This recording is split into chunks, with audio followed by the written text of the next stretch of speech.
Tapi Prof tadi menarik ya. Kepala busuk tadi. Kepala busuk ya. Kita lihat ada kepala busuk di KPU.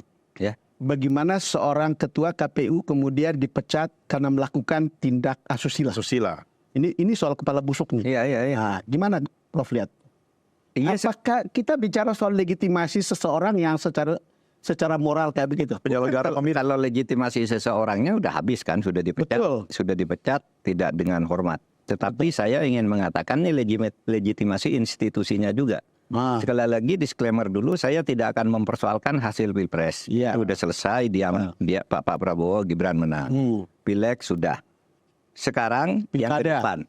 Ya, November. Yang ke depan November ini menurut saya ya memang agak meragukan dan agak mengkhawatirkan bahkan kalau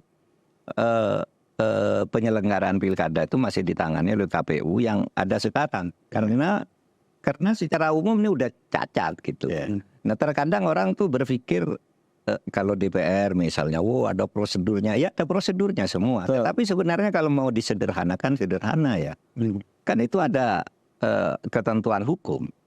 Seseorang kalau mengundurkan diri itu harus diterima. betul. Iya kan? Kenapa? Ya mengundurkan diri aja, jangan beralas-alasan. Nanti yang ya, siapa gitu. Nggak beralas-alasan karena dulu kita punya punya ketika banyak orang tidak peduli dengan etika, semuanya sesukanya karena tidak bisa disentuh oleh bukti hukum. Padahal secara moral sudah cacat, secara etik sudah cacat. Pada tahun 2001 kita mengeluarkan ketetapan MPR nomor 6, masih ingat kan? Iya. Etika kehidupan berbangsa. Iya. Ya, TAP MPR nomor 6 tahun 2001 tentang etika kehidupan berbangsa. Isinya di situ jelas.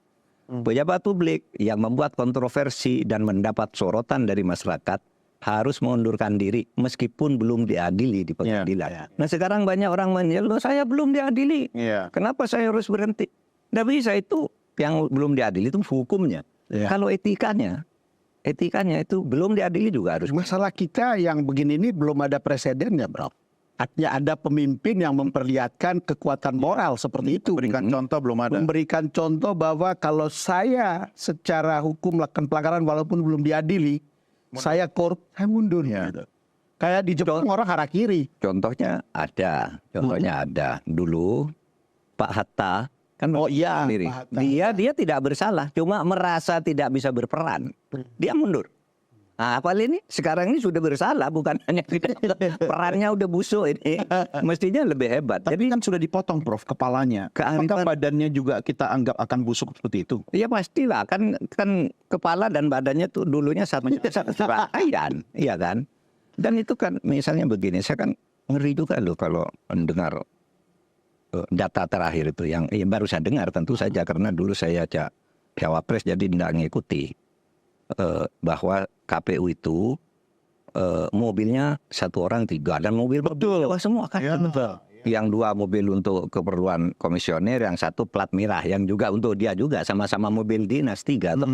Iya, ya yang kayak gitu-gitu lalu itu jalan pakai private jet misalnya itu. Betul. Gak, saya kaget Prof ya, ketika seorang komisioner dia bisa memfasilitasi orang lain dari luar negeri datang tinggal di apartemen. Bilang aja hasilnya.